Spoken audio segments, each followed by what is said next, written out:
오늘은 새 땅의 경계선과 분배라는 제목으로 우리가 말씀을 한번 생각해 보겠습니다. 계절의 변화가 참 빨리 일어납니다. 그렇죠? 벌써 날씨가 추워졌습니다. 그저께 비가 오고 나서 더 날씨가 빨리 추워지는 것 같아요. 비 오는 날 여기는 비가 왔지만 제주도에는 눈이 왔고요. 저 강원도라든지 이런 데도 눈이 왔습니다. 그래서 참 시간이 빠르게 지나가고 또 계절의 변화가 정확하게 일어나는 것 같습니다.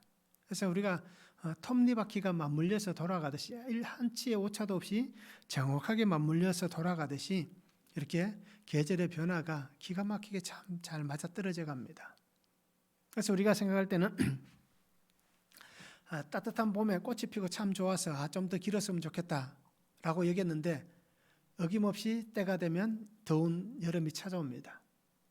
그런데 어떻습니까? 이 무더운 여름 빨리 지나갔으면 좋겠다라고 얘기하지만 그 시간이 빨리 지나가지 않고 정확하게 계절이 바뀔 때가 되면 가을이 찾아옵니다.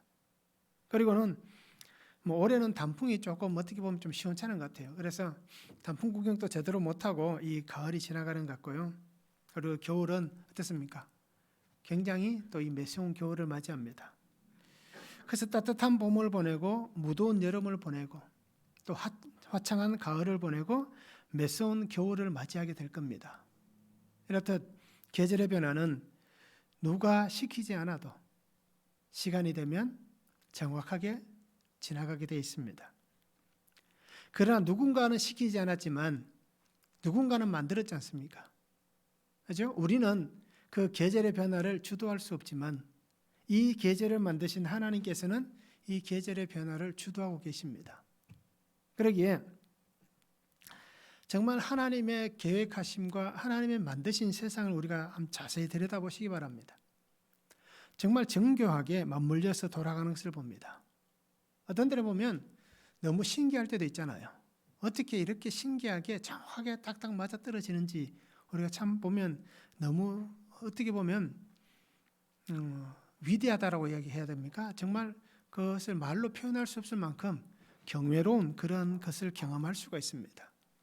특별히 등산을 좋아하시는 분들은 이렇게 사계절의 변화를 등산하면서 참 많이 느끼실 거예요.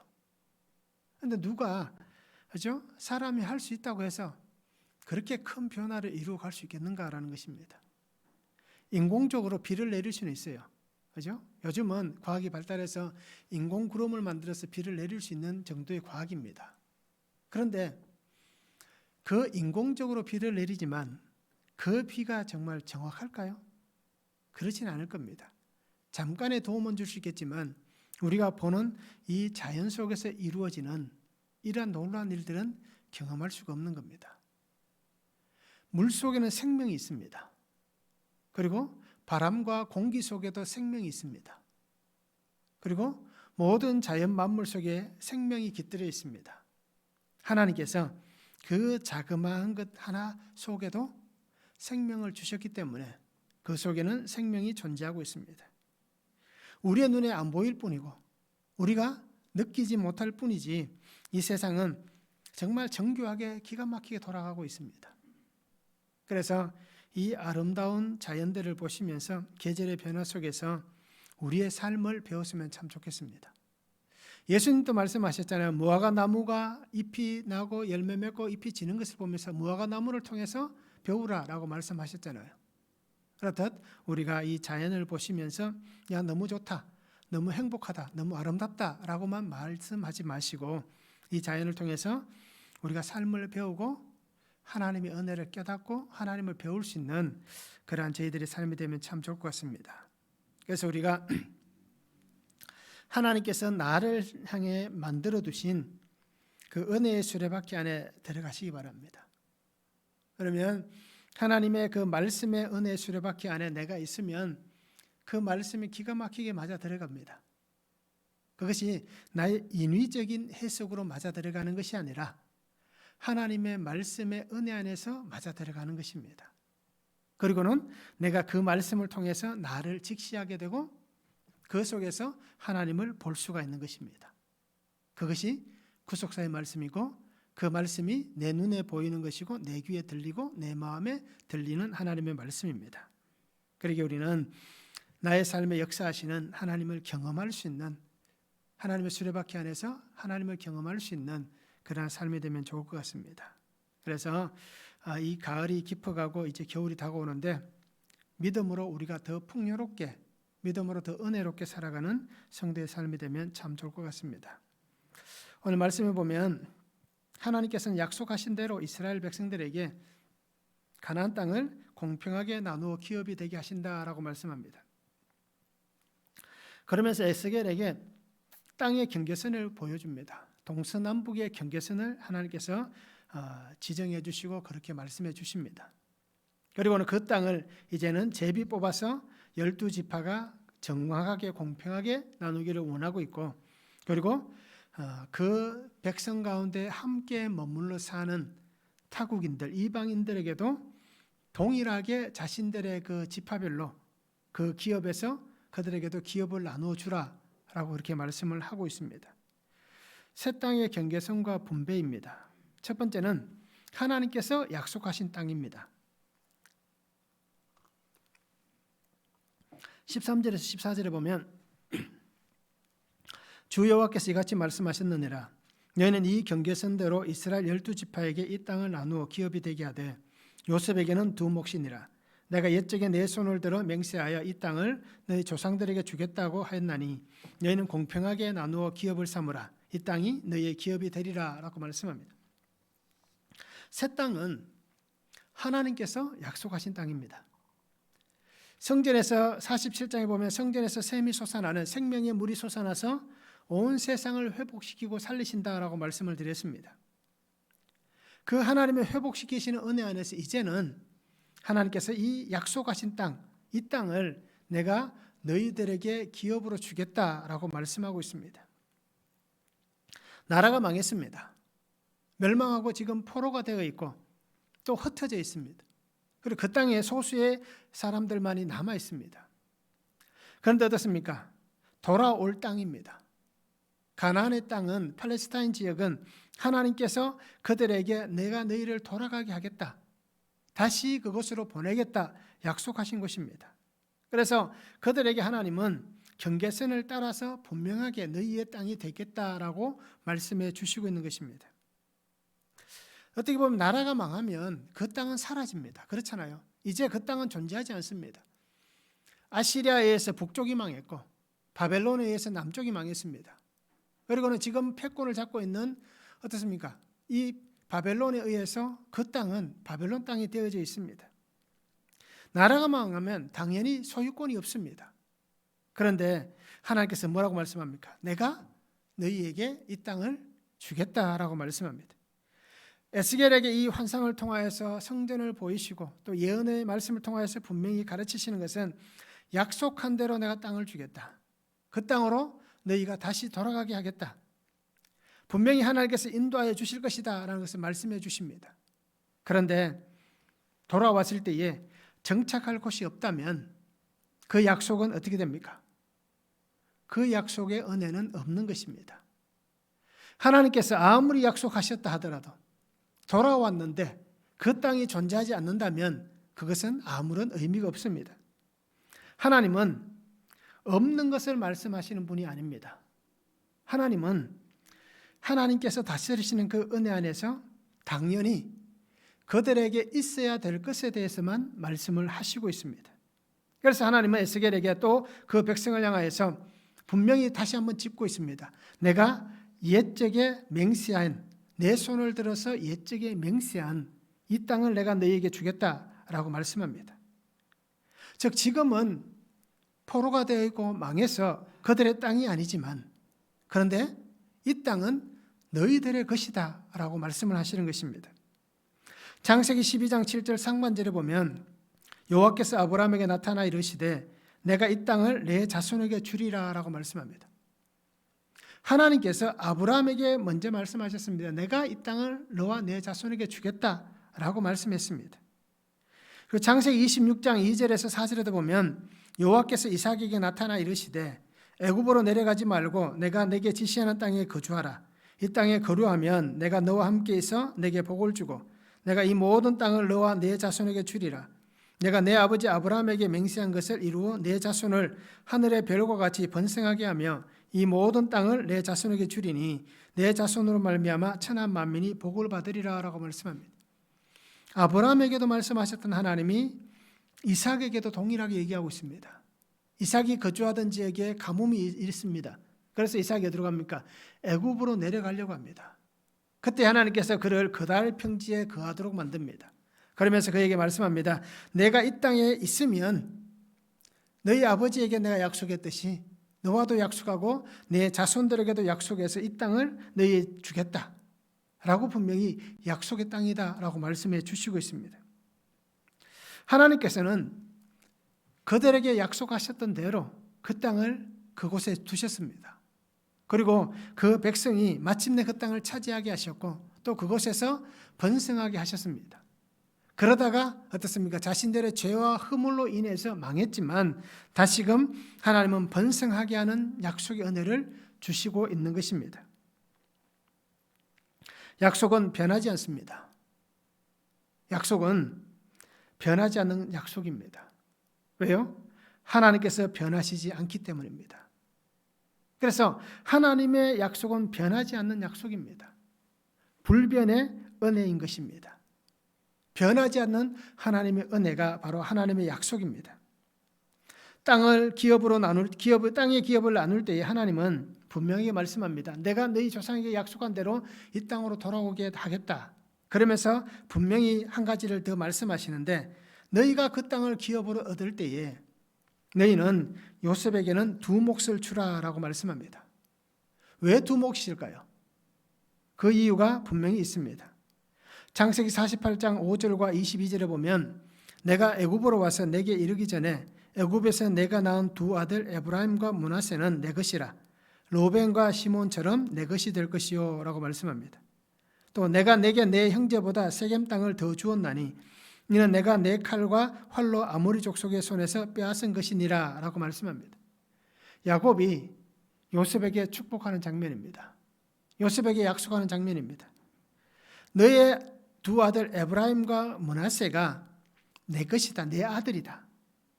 그래서 그들이 내 손자로서의 그러한 어떻게 보면 후사를 잇는 게 아니라 내 아들과 같은 위치에서 동일한 후사를 이을 것이다 라고 얘기하는 것입니다. 그래서 로벤과 시몬처럼 될 것이다 라고 얘기하고 있습니다. 그리고 요셉에게 분명히 얘기하잖아요. 내가 내 형제보다 세겜 땅을 더 주었나니 이 세겜을 들여다보면 한 몫을 더라는 의미도 담겨져 있습니다. 그래서 세겜을 더 주었다라고 얘기하는 것은 하나의 분깃을 더 주었다라는 얘기입니다. 그래서 요셉의 이름은 지파에서 빠집니다. 그리고 레위도 지파에서 빠집니다. 레위는 제사장 가문이 되기 때문에 하나님께서 따로 기업을 주시는 겁니다.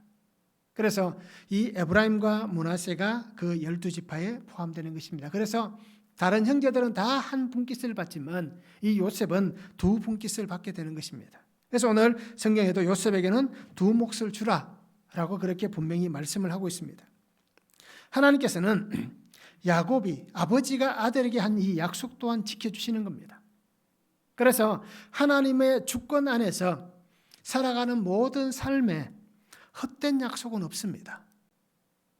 우리가 약속을 하면 하나님의 주권 안에 살아가는 우리가 약속을 하면 그 약속이 이루어지는 겁니다.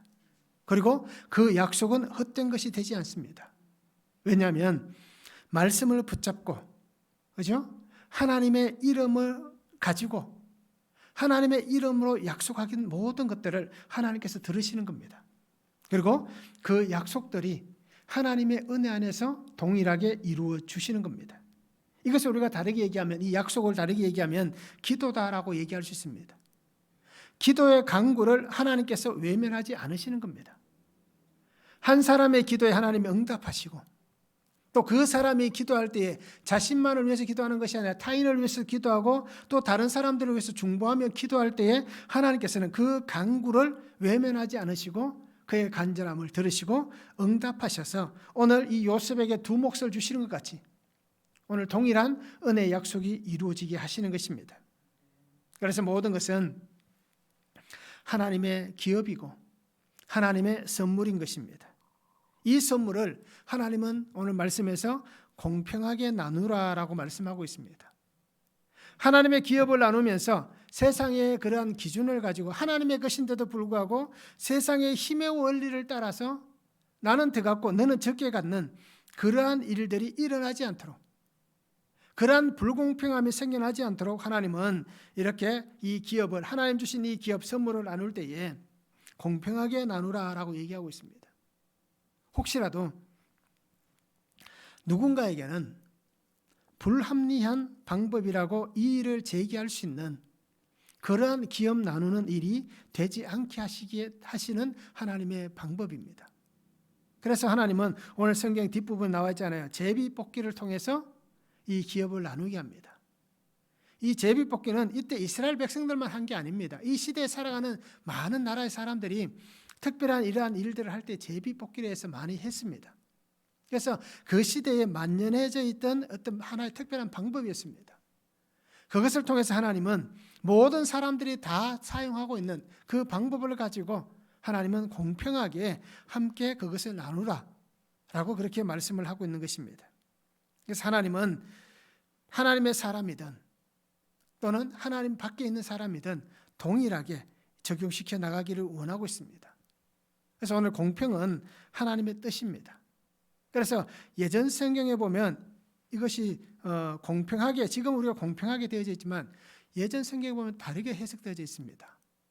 그래서 차지 없인가 이렇게 되어 있을 거예요. 개역 성경에 보면. 그래서 그 뜻이 뭐냐면 왕과 같이, 왕처럼이라는 뜻을 갖고 있습니다. 근데 기업을 나누는데 왕과 같이 나누라라고 얘기하는 것은 똑같이 공평하게, 그죠? 정확하게 똑같이 차별 없이 나누라, 그러한 뜻이었습니다.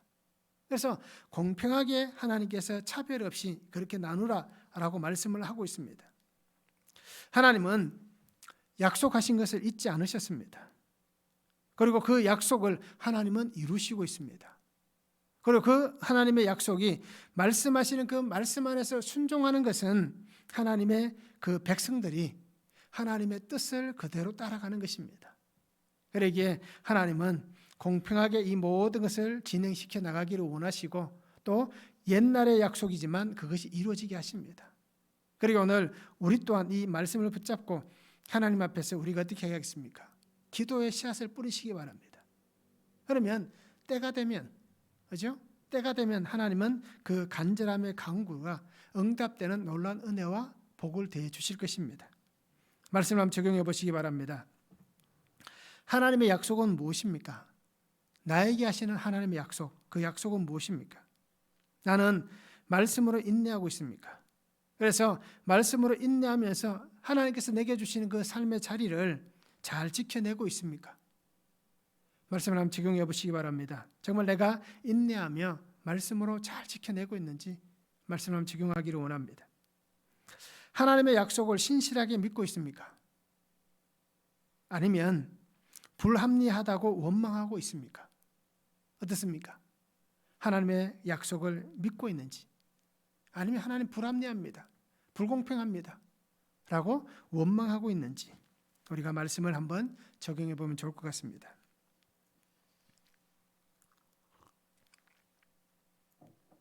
두 번째는 땅의 경계선을 정하셨습니다. 15절에서 20절에 말씀합니다. 이 땅 경계선은 이러하니라. 북쪽은 대에서 헤들론 길을 거쳐 스닷 어기까지니 곧 하맛과 브로다며 다메섹 경계선과 하맛 경계선 사이에 있는 시브라임과 하우란 경계선 곁에 있는 하셀 핫다곤이라. 그 경계선이 바닷가에서부터 다메섹 경계선에 있는 하살 에논까지요. 그 경계선이 또 북쪽 끝에 있는 하맛 경계선에 이르렀나니 이는 그 북쪽이요 동쪽은 하우란과 다메섹과 및 길르앗과 이스라엘 땅 사이에 있는 요단강이니 북쪽 경계선에서부터 동쪽 바다까지 청량하라. 이는 그 동쪽이요 남쪽은 다말에서부터 무리봇 가데스 물에 이르고 애굽 시내를 따라 대에 이르나니 이는 그 남쪽이요 서쪽은 대에라. 남쪽 경계선에서부터 맞은쪽 하맛 어기까지 이르나니 이는 그 서쪽이니라 라고 말씀합니다. 하나님은 동서남북의 경계를 분명하게 지명을 통해서 알려주십니다. 이렇게 동서남북 이렇게 나와 있지만 무슨 말인지 모르잖아요. 이제 이것을 지도를 보면서 정확하게 봐야만 땅이 이 정도 되는구나 라고 우리가 인식할 수 있습니다. 지금의 이스라엘 땅보다는 더 큰 땅입니다. 그래서 이 에스겔에게 보여주셨던 하나님이 이 회복하는 땅은 다윗 왕 시대 땅보다 조금 더 확대된 땅입니다. 그래서 하나님께서 가장 번성했던 시대보다 더 넓은 땅을 지금 그 백성들에게 주시는 것입니다. 그래서 이 하나님은 이 주어진 경계선 안에서 하나님이 주시는 삶을 살아가기를 원하고 있습니다. 동서남북을 정확하게 말씀하셨습니다. 그리고는 그 경계선 안에 살면서 하나님 앞에서 다시는 범죄하는 백성이 되어 멸망의 때를 당하지 않기를 원하고 있습니다. 똑같은 죄의 자리에서 똑같이 범죄하고 똑같이 악을 행하고 똑같이 우상을 섬기고 늘 반복되어지는 습관처럼 짓는 그 죄에서 하나님은 이제는 떠나기를 원하고 있는 것입니다. 경계선을 정확하게 하시는 것은 분명히 하나님의 뜻이 있습니다. 이 선을 넘지 말아야 한다는 것입니다. 그래서 선을 넘지 말아야 될 분명한 삶의 선이 존재하는 것입니다. 우리에게도 마찬가지잖아요. 하나님 안에 살면서 그리스도인으로서 우리가 지켜야 될 분명한 선이 있습니다. 그와 같은 것을 하나님은 이 백성들에게 그 땅을 기업으로 분배해 주시면서 지파별로 선을 그어 주시고 또 그 이스라엘 전체의 선을 분명하게 그어 주시는 것입니다. 하나님의 땅에서 약속의 생명이 있는 땅에서 그 죄와 악함의 선을 넘지 말라고 말씀하고 있는 것입니다. 그래서 지난날의 삶의 과오를 생각하면서 하나님의 주권 안에서 하나님의 울타리를 벗어나는 그러한 또다시 죽음으로 가는 그 삶을 하나님은 살지 않기를 원하고 있습니다. 이 선을 넘어가면 또 멸망인 것입니다. 그래서 경계선은 지켜야 될 선이고 또 지켜내야 할 선입니다. 지켜야 할 선은 내부에서부터 지켜야 할 것입니다. 지켜내야 하는 것은 외부로부터 지켜내야 하는 것입니다. 이렇듯 내부와 외부에서 분명히 존재하는 것이 있습니다. 그 하나님의 약속하신 땅의 중심에는 성전이 있잖아요. 그래서 하나님의 성전 중심으로 그 내부에서 우리가 무엇을 지켜야 될 것인가? 그리고 외부로부터의 우리가 무엇을 지켜내야 할 것인가? 이것을 분명히 알아야 되는 것입니다. 성전은 그들에게 가장 중앙에 있습니다. 오늘 우리가 48장까지 보면 그렇게 나와 있습니다. 이스라엘 백성들이 7지파는 성전을 중심으로 위쪽에, 5지파는 성전을 통해서 아래쪽에 위치해 있습니다. 그러면서 그 성전을 중심으로 살면서 그들이 어떻게 살아야 할지를 하나님이 분명히 말씀해 주셨습니다. 하나님은 이 성전을 중심으로 살아가면서 그들이 지켜야 할 것은 바로 하나님의 거룩입니다. 하나님의 거룩을 닮아가야 됩니다. 그리고 하나님이 함께하는 그 삶을 살아가야 됩니다. 그리고 외부로부터 지켜가야 할 것은 뭐가 있겠습니까? 하나님을 떠나가는 죄악 가운데 가는 우상들, 그리고 세상의 물결에 휩쓸려가는 그 범죄자의 자리에 서지 않는 그것을 지켜내야 하는 것입니다. 그러기에 경계가 무너지면 모든 것을 잃어버리게 됩니다. 그래서 하나님은 그들이 이 정하신 경계 안에서 하나님이 세우신 이 지표가 무너지지 않도록 그 백성이 성전 중심으로 말씀 중심으로 그렇게 살아가기를 원하고 있습니다. 이미 한번 경험해 봤잖아요. 그렇기 때문에 또다시 반복되는 경험을 하지 않기를 원하시는 것입니다. 그 고통에 멸망당해서 죽음당한 수많은 사람들, 그리고 포로로 잡혀가서 수도 없이 많은 그 어려움을 당하는 그 사람들, 그 삶을 살아보지 않은 사람은 모릅니다. 그런데 이들은 어떻습니까? 그 삶을 지금 살아봤잖아요. 지금도 살아가고 있잖아요. 그렇기 때문에 하나님은 이 경계선을 통하여서 하나님이 정하신 이 경계선을 통하여서 영적으로 또 육적으로 그 경계선을 넘어가지 않도록 하나님께서 그들에게 은혜를 주시고 있다라고 말씀하고 있습니다. 그러니까 우리는 우리의 삶에도 분명히 하나님이 세우신 이 선을 잘 지켜나가시기 바랍니다.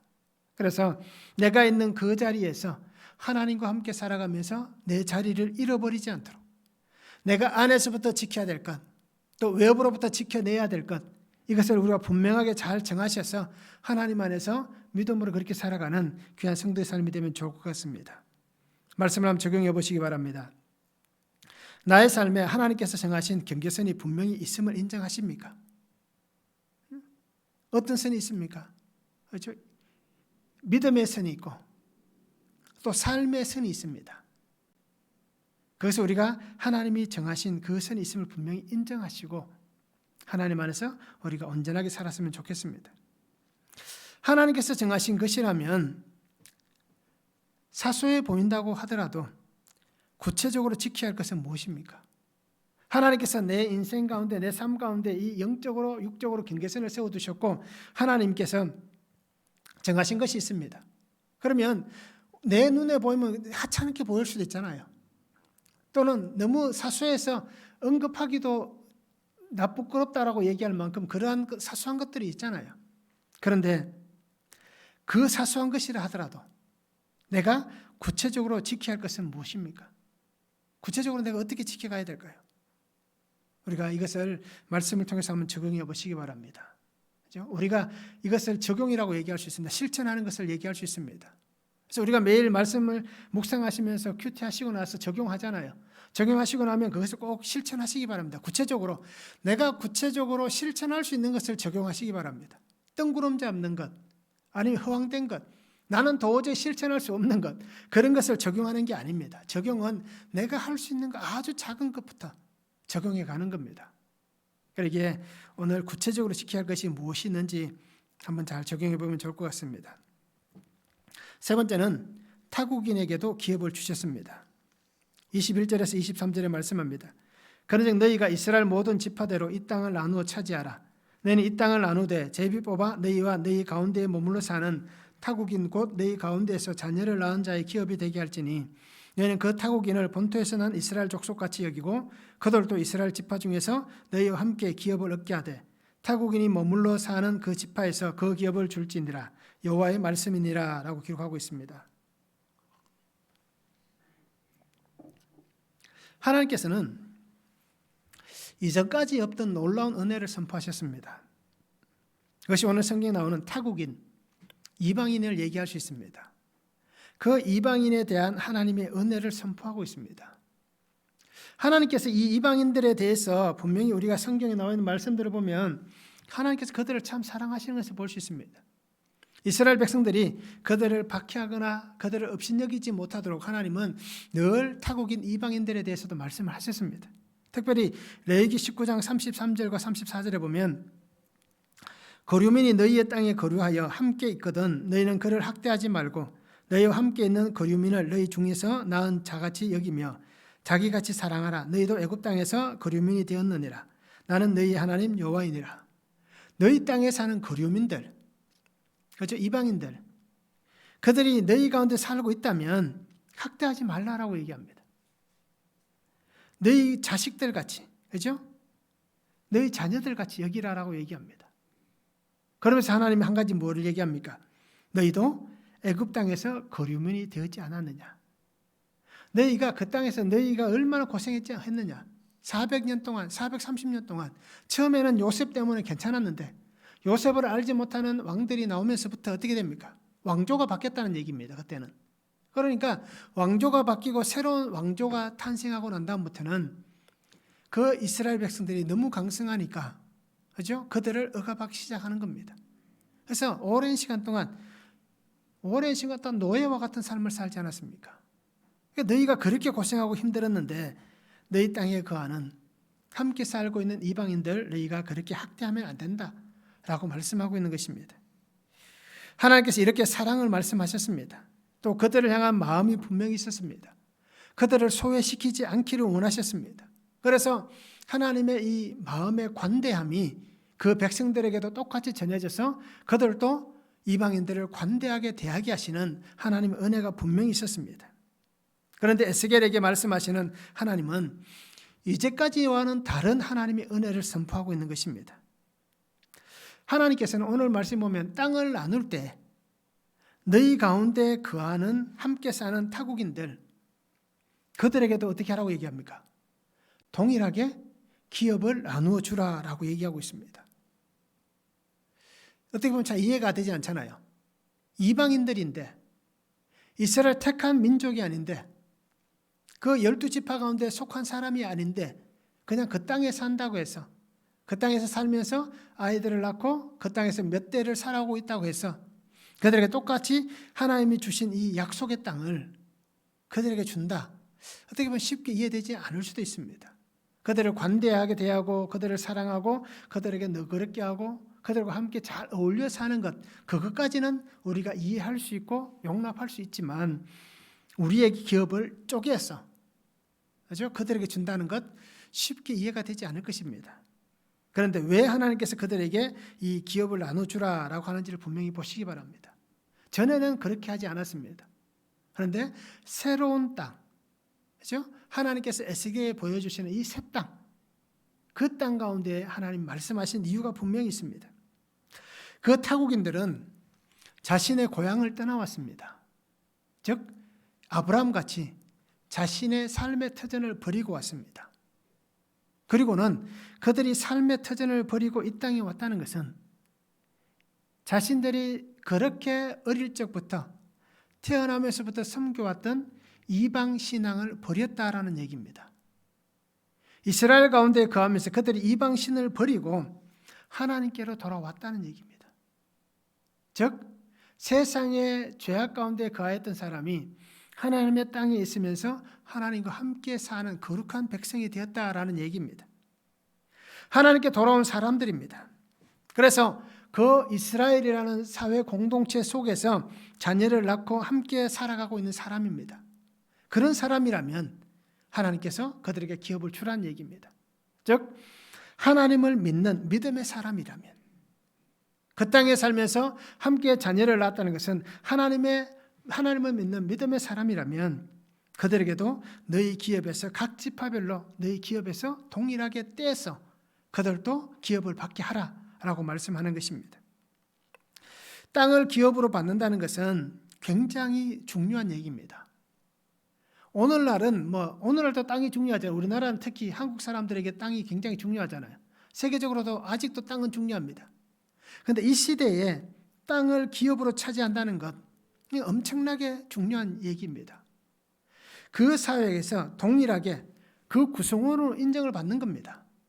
어제까지는 나그네였고 타국인이었고 이방인이었는데 오늘부터는 어떻게 됩니까? 동일한 그 민족이 되는 겁니다. 그래서 이제는 그 사회의 구성원으로서 한 지체가 되는 것입니다. 결국 이스라엘의 공동체 안에 들어가게 되는 것입니다. 이것이 땅을 기업으로 나눠주는 중요한 이유입니다. 하나님은 하나님의 경계선 안에 있는 한 사람, 그 한 사람 또는 택함받은 한 사람이든 아니면 이방인이든 이제는 그 모든 한 사람 한 사람이 하나님의 나라를 완성해 나가는 하나님의 것이 되기를 원하고 있습니다. 예전까지는 그렇지 않았잖아요. 그렇죠? 하나님의 백성들과 이방인들은 다 구별했습니다. 그런데 하나님은 에스겔에게 이 은혜를 보여주시면서 이제는 이 새 땅은 그냥 너희가 거하는 그 가나안 땅이 아니라 바로 하나님의 나라를 완성해 나가는 하나님의 땅이다. 하나님께서 세워가시는 하나님의 거룩한 곳이다. 이제는 혈육의 관계를 넘어가야 된다라고 얘기하고 있습니다.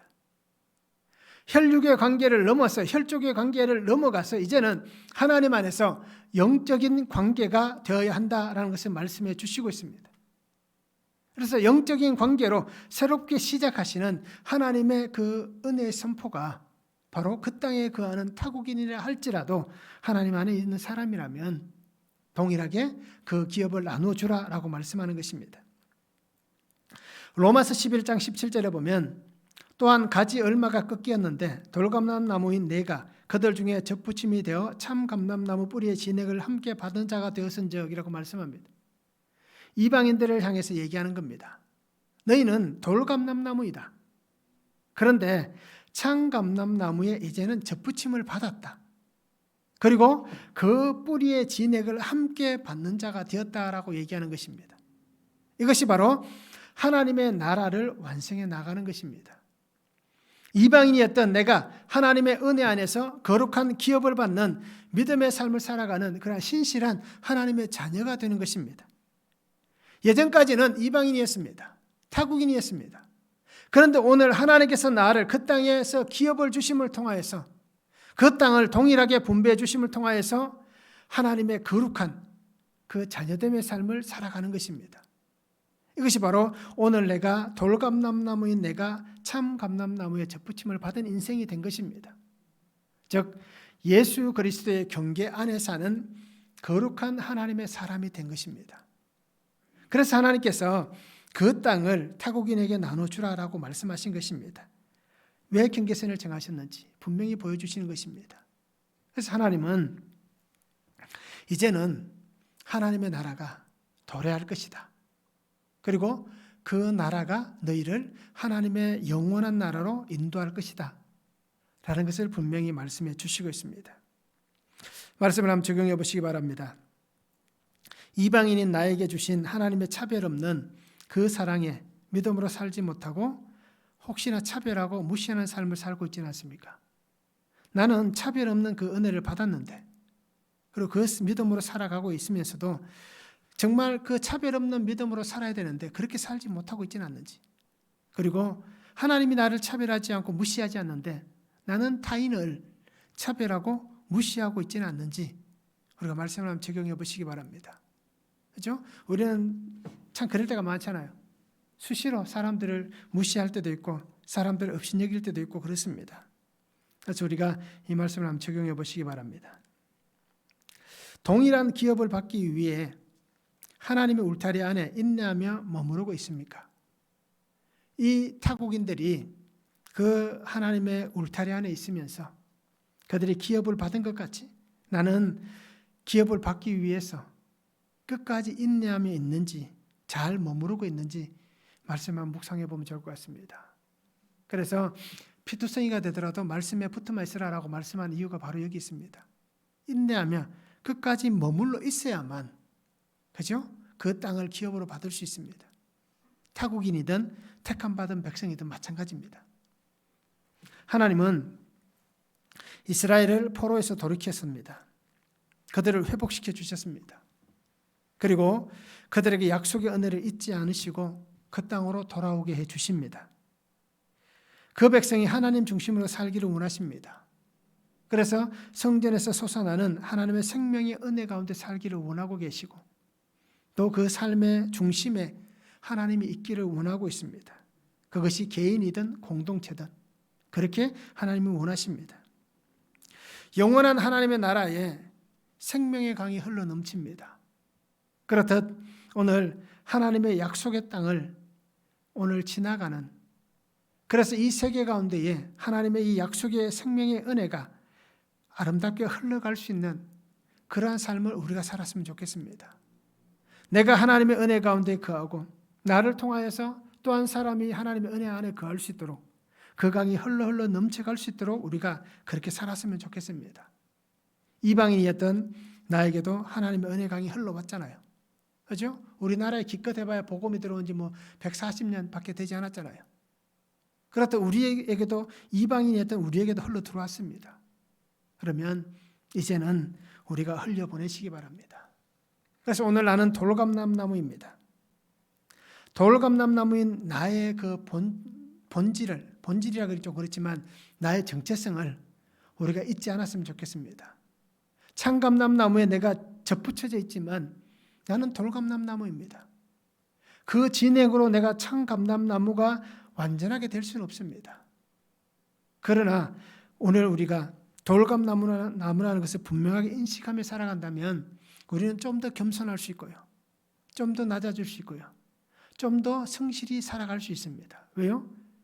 자신의 정체성을 분명히 안다면 그렇게 사는 겁니다. 그래서 하나님의 은혜, 이 생명의 말씀을 통하여서 예수 그리스도와 함께 우리가 은혜의 삶을 살아가는 귀한 성도가 되면 좋을 것 같습니다. 돌감람나무인 나에게 예수 그리스도의 그 참감람나무의 진액이 흘러 들어가고 있습니다. 그 생명의 피가 내게 흘러 들어왔습니다. 그래 우리는 그 은혜와 복을 함께 누리며 값없이 내게 은혜 주신 그 주님으로 인하여서 살아가는 삶이 되면 좋을 것 같습니다. 그래서 오늘도 말씀으로 살기를 원합니다. 예수 그리스도와 함께 살면서 내게 맡겨주신 그 사명을 잘 감당할 수 있기를 원합니다. 오늘 내게 원하시는 것은 에스겔 47장 12절의 말씀같이 그 잎사귀는 약재료가 된다라고 말씀하셨잖아요. 한 생명을 그리스도께로 인도하는 사명을 우리에게 분명히 주셨습니다. 그리고 우리는 이 말씀을 붙잡고 그렇게 살기를 원하고요. 하나님의 경계선, 하나님의 울타리를 넘어가지 않기를 원합니다. 하나님 안에서 주시는 권능으로 복음의 아름다운 일들을 우리가 이루며 사는 성도가 되었으면 좋겠습니다. 그래서 영원한 기업을 소유하시기 바랍니다. 하나님의 영원한 기업, 천국을 소유한 그 삶을 우리가 주님과 함께 그 기업을, 천국을 기업으로 받은 그 기쁨으로 살며 나누며 그렇게 사는 귀한 성도의 삶이 될 수 있기를 소망합니다. 그 은혜를 하나님이 우리에게 주셨습니다. 그렇게 이 은혜를 잃어버리지 않고 끝까지 잘 붙잡고 나아가는 복된 삶이 되었으면 참 좋겠습니다.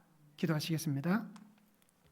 사랑의 아버지 하나님 감사합니다. 오늘도 우리에게 주신 말씀을 바라봅니다. 아버지 하나님 주시는 말씀을 통하여서 오늘 내가 예수 그리스도 안에서 하나님 주신 이 기업을 받는 그 은혜를 다하여 주시옵소서. 타국인이었던 내가 하나님의 자녀가 되고 하나님의 거룩함 가운데 거하고 하나님의 약속의 그 경계 안에서 하나님과 함께 살아갈 수 있는 그 복 주심에 감사를 드립니다. 아버지 하나님 주시는 약속이 아름답게 이루어지게 하시고 또 아버지 하나님 그 약속을 붙잡고 늘 기도할 때 또 다른 약속이 이루어지게 하시고 또 하나님께서 약속하신 그 구속사의 역사가 나를 통하여서 자녀들에게 흘러가며 자자손손이 이 구속사의 아름다운 역사가 흘러갈 수 있도록 주님 함께하여 주시고 또 나 한 사람으로 인하여서 또 공동체를 통하여서 이 구속의 은혜가 이 생명의 강이 세상 가운데로 흘러들어가서 한 사람 한 사람을 주께로 인도하는 구속의 역사를 이루어갈 수 있도록 아버지 은혜 위에 은혜를 다하여 주시옵소서. 그 능력으로 살아가게 하시고 그 말씀으로 살아가게 하시고 나와 함께 하시는 주님과 함께 보혈의 권세로 살아가는 귀한 성도의 삶이 되도록 아버지 축복하여 주시옵소서. 감사를 드리며 예수 그리스도 이름으로 기도하옵나이다. 아멘.